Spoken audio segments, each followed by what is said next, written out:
નમસ્કાર દોસ્તો, હું છું આપનો જય જોશી અને ફરી એક નવા વ્લોગ સાથે જોડાઈ ગયો છું. આજનો વ્લોગ કંઈક અલગ થવા જઈ રહ્યો છે, એટલે કે આજે છે 22 એપ્રિલ, એટલે પૃથ્વી દિવસ, અર્થ ડે. તો આજે તળાજાના જયરાજ ઓટો ગેરેજ છે ત્યાં એક શું કહેવાય કે ફંક્શન રાખવામાં આવ્યું છે કે જ્યાં દરેક ગાડીઓનો કાર્બન ડાયોક્સાઇડ ટૂંકમાં જે વધારે પડતું ફેંકે છે, પોલ્યુશન ફેલાવે છે, તેને દૂર કરવા માટે એક આયોજન કરવામાં આવેલું છે. તો સાથે સાથે આપણી પણ નવી જ ગાડી છે, પણ તો બી ચેક કરાવી લેશું અને તે ક્યાં કઈ રીતનું આયોજન છે તે ત્યાં જઈને જોઈએ છે. બન્યા રહેજો, મજા આવશે. તો ઘરેથી સીધા જ આપણે આપણી બાઇક સર્વિસ કરાવવા માટે અહીંયા જયરાજ ઓટો સર્વિસ પોઈન્ટ ઉપર આવી ગયા છીએ અને આજે છે 22 એપ્રિલ, વિશ્વ પૃથ્વી દિવસ નિમિત્તે હું અહીંયા આવ્યો છું. નમસ્તે દર્શક મિત્રો, તો આજે 22 એપ્રિલ વિશ્વ પૃથ્વી દિવસ નિમિત્તે હું આવ્યો છું તળાજાના જાણીતા સર્વિસ સેન્ટર એટલે કે જયરાજ ઓટો સર્વિસ વર્કશોપ, જે શુકનવેલ મિલની બાજુમાં આવેલું છે, જ્યાં જગતનું પ્રદૂષણ મુક્ત બનાવવા આપણે કેવી રીતે ફાળો આપી શકીએ તે માટે અને ભાવિ પેઢી શુદ્ધ પ્રાણવાયુ પ્રદાન કરવા એક નાની એવી પરંતુ ખૂબ જ મહત્વની ભૂમિકા ભજવી શકે તે અંગે આજે કેટલાક સુજ્ઞ નાગરિકોના મતે અને અનુભવ જાણીએ. મારી સાથે છે તળાજાના એમજે દોશી હાઈસ્કૂલના શિક્ષક ડૉક્ટર કુણાલ કક્કર, જે તેમની પાસેથી પોતાનું મંતવ્ય અને વિશ્વ પૃથ્વી દિવસ નિમિત્તે ચિંતન રજૂ કરશે. તો ચાલો મિત્રો, હવે આપણે જયરાજ ઓટો સર્વિસના જે ઓનર છે રાજુ હતા તેમને અને ડૉક્ટર કુણાલભાઈ કક્કરને મળીએ અને તેમના મંતવ્યો જાણીએ. રાજુભાઈ, કેટલા વર્ષથી તમે આ ફિલ્ડની અંદર છો? તમારો અનુભવ કેટલો છે? જોકે ફિલ્ડની અંદર તો બહુ ઘણા વર્ષો હતા. જોકે અમે 17 વર્ષનો અનુભવ છે અમારો અને ઘણા અમે ટ્રેનિંગ પણ લીધેલી હોય. BS6થી માંડીને ઘણા બધા અલગ અલગ જગ્યાએ અમે બધી ટ્રેનિંગ લીધી હોય, અનુભવ કર્યો હોય અને આ બધી વસ્તુથી 17 વર્ષનો અમારો વધારે પડતો અનુભવ છે અને સારી રીતે અમારો ધ્યેય છે કે સારી સર્વિસ માણસને આપો, સારું કામ આપો, સારી વસ્તુ વાપરો અને ઓરિજિનલ વસ્તુ વાપરવાથી કેટલા પણ ફાયદા થતા હોય છે અને ઘણીવાર ઓરિજિનલ વસ્તુ વાપરવાથી માણસને મોંઘું પડે પણ એક દી સમય એ વસ્તુ લોંગ સમય એને ટકાઉ પણ આપી શકતું હોય છે. તો આ વસ્તુ અમે બધા કસ્ટમરને કહેતા હોય કે ભાઈ બને ત્યાં સુધી ઓરિજિનલ જેન્યુઅન સ્પેર પાર્ટનો જ આગ્રહ રાખો. આ અમારો વધારે પડતો આગ્રહ હોય છે કસ્ટમરને. હાલ તો હું વર્કશોપની અંદર આવી ગયો છું અને આ ઓનર છે આપણે જયરાજ સર્વિસ પોઈન્ટના અને આ ડૉક્ટર કૃણાલભાઈ કક્કર, જે એમજે દોશી હાઈસ્કૂલના શિક્ષક છે. તો આપણે તેમના મંતવ્યો જાણીએ.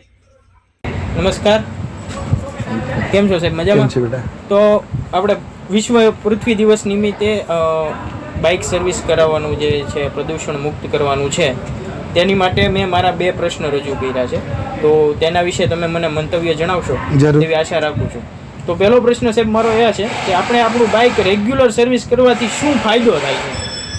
જે રીતે આપણે આપણા શરીરનું નિયમન કરીએ છીએ, જે રીતે આપણે આપણા મોબાઈલને બહુ સરસ રીતે સાચવીએ છીએ, એવી જ રીતે સાધનની સાચવણી હોય.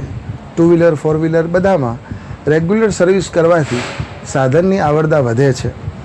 મારો અનુભવ કહું તો હું છેલ્લા 14 વર્ષથી મારું બાઇક રેગ્યુલર ફૂલ સર્વિસ કરાવું છું, સમયાંતરે એની ચેકઅપ કરાવું છું.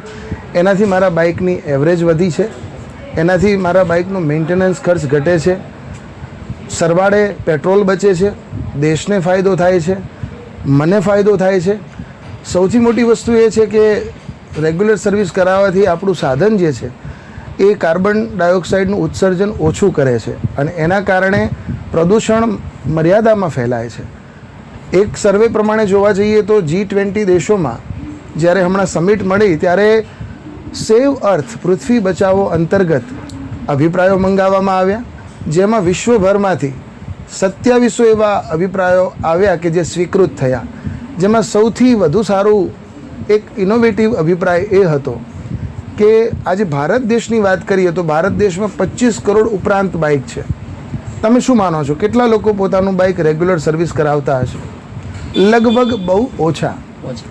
જે 4-6 મહિને બાઇકની સર્વિસ થવી જોઈએ એ નથી થતી. પરિણામે આજે 10-12 વર્ષે બાઇક ખખડી જાય, ઘણા તો ત્યાં સુધી પણ પહોંચતા નથી. એની એવરેજ ઓછી થાય છે, કાર્બન ડાયોક્સાઇડનું ઉત્સર્જન વધુ કરે છે. આપણે જાણીએ છીએ કે પૃથ્વી બચાવવાના અનેક રસ્તા છે. આપણે વીજળી બચાવી શકીએ સમયસર લાઇટ પંખા બંધ કરીને. એ રીતે જો આપણે પૃથ્વીના વાતાવરણના શુદ્ધિકરણ માટે નવા વૃક્ષો ન વાવી શકીએ તો કંઈ નહીં, પણ આપણે એટલું પ્રદાન કરી શકીએ કે જો આપણે આપણું સાધન રેગ્યુલર બેઝિસ ઉપર સારા સર્વિસ સેન્ટરે સર્વિસ કરાવીએ તો એનો અર્થ એ છે કે પિસ્ટન, એન્જિન, કાર્બેટર આ બધા જે એના મહત્ત્વના પાર્ટ્સ છે એ લાંબા સમય સુધી કાર્યરત રહે છે અને એન્જિનની પણ આવરદા વધે છે, જેના લીધે શું થાય છે કે લગભગ એક બાઇકનું આપણે સરેરાશ 3,000 થી 3,500 કિલોમીટરનું જો આપણે રનિંગ ગણીએ તો 36 લીટર પેટ્રોલની બચત થાય છે એક સર્વે પ્રમાણે, જેની કિંમત આશરે 3,500 રૂપિયા ઉપર થવા જાય છે. અને તમે જોશો તો વર્ષે સર્વિસનો એટલો ખર્ચો નથી આવતો, ઉપરને ફાયદો થાય છે. બીજી વસ્તુ એ છે કે આજે એક ઝાડ વર્ષમાં 21 કિલો કાર્બન ડાયોક્સાઇડનું એબ્ઝોર્બ કરે છે અને શોષી લે છે. જો એક બાઇક વ્યવસ્થિત સર્વિસ થશે તો એ 12 મહિને 84 કિલો જેટલો કાર્બન ડાયોક્સાઇડ જે છે એ એનો ઉત્સર્જિત થતો અટકાવશે જે બાઇકમાંથી થાય છે. કેટલા છે આપણામાંથી જે પીયુસી રેગ્યુલર કરાવે છે? પોલ્યુશન અંડર કંટ્રોલની કમિટી પણ એમ કહે છે કે પીયુસી સર્ટિફિકેટ કાઢી આપતા કે આ બાઇકને સર્વિસની જરૂર છે, સર્વિસ કરાવજો. તો ડૉક્ટરની પાસેથી દવા લઈને નીકળીએ એ મહત્ત્વનું નથી, એ ગોળીઓ ગળીએ તો ફાયદો થાય છે. એવું જ બાઇકની બાબતમાં છે. એટલે મારી સૌને અપીલ છે કે આજે વિશ્વ પૃથ્વી દિવસ નિમિત્તે સર્વે જો દર વર્ષે પોતાના બાઇકની સાધનની સારસંભાળ રાખે તો આપણે બહુ મોટું યોગદાન આડકતરી રીતે આપી શકીએ તેમ છીએ. જી. અને સાહેબ બીજો મારો પ્રશ્ન એવો હતો કે વાહન સમયસર યોગ્ય જગ્યાએ સર્વિસ કરાવવાનો પર્યાવરણ સાથે શું નાતો છે? એક સર્વિસ સેન્ટર હોય છે કે જે શોર્ટકટ કરી આપે, સાધનને ટૂંક સમય માટે ચાલતું કરી આપે, અને એક સર્વિસ સેન્ટર એ હોય કે જે પૂરી યાંત્રિક સુવિધા ધરાવતું હોય, સુસજ્જ અને નિષ્ણાત મિકેનિક્સ ધરાવતું હોય, ક્વોલિફાઈડ અથવા તો અનુભવી ITI કરેલો સ્ટાફ ધરાવતું હોય, તો એ સાધનને બરાબર ચકાસણી કરશે. જ્યારે એવા સારા સર્વિસ સેન્ટર ઉપરથી બાઇક નીકળે છે તો તમામ તકલીફો દૂર કરે છે, અને પરિણામે જો એ બાઇક બહુ લાંબા સમય સુધી નવા જેવું રહેશે તો કાળા ધુમાડા નહીં કાઢે.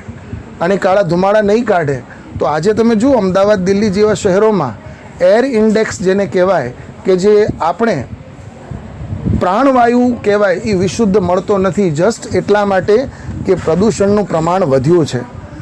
વસ્તી વધે છે, રોડ પર બાઇક્સ વધવાના છે, પણ જો બધા આવો સંકલ્પ લે કે એક ઓથોરાઇઝડ કે રાઇટ સર્વિસ સેન્ટર ઉપર આપણે આપણી ગાડી આપીએ તો એ પૂર્ણ રીતે સરસ રીતે આપણી ગાડી રિપેર થશે. એવું નહીં કે શોર્ટકટમાં થોડું ઘણું કર્યું ને આપી દીધું, કચાશ રહી ગઈ. પરિણામે ઘણા સારા સર્વિસ સેન્ટર તો એમ પણ નથી કહેતા કે આ ખામી છે તમે કરાવો, આને રિપેર કરાવો. તમે જે કીધું કે ભાઈ પ્લગમાં મારે સ્પાર્ક નથી આવતો એટલું સમૂહ કરીને જવા દીધું. સારું સર્વિસ સેન્ટર હશે ને એ તમને સલાહ આપશે કે તમારે આમાં પણ તકલીફ છે, આ પણ સમૂહ કરાવવા જેવું છે, ટાયર છે, ચેન ચક્કર છે, જમ્પર છે, આવી અનેક બાબતો જો સમયસર આપણે કરાવીએ છીએ તો એનાથી આપણું સાધન જે છે વ્યવસ્થિત ચાલે છે.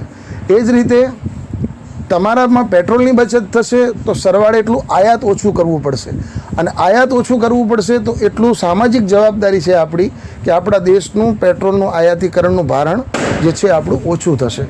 નવા ઝાડ વાવવા જોઈએ, વ્યક્તિ દીઠ એક હોવું જોઈએ. આપણે નથી વાવી શકતા, ઉછેર નથી કરી શકતા તો કંઈ નહીં, પણ આ રીતે સરસ સમયસર સર્વિસ કરાવી અને એટલું તો આપણા દેશમાં પ્રદાન કરી જ શકીએ કે આપણે આવનારી પેઢી માટે બીજું કંઈ નહીં તો વિશુદ્ધ હવા તો આપી જ શકીએ. ધન્યવાદ.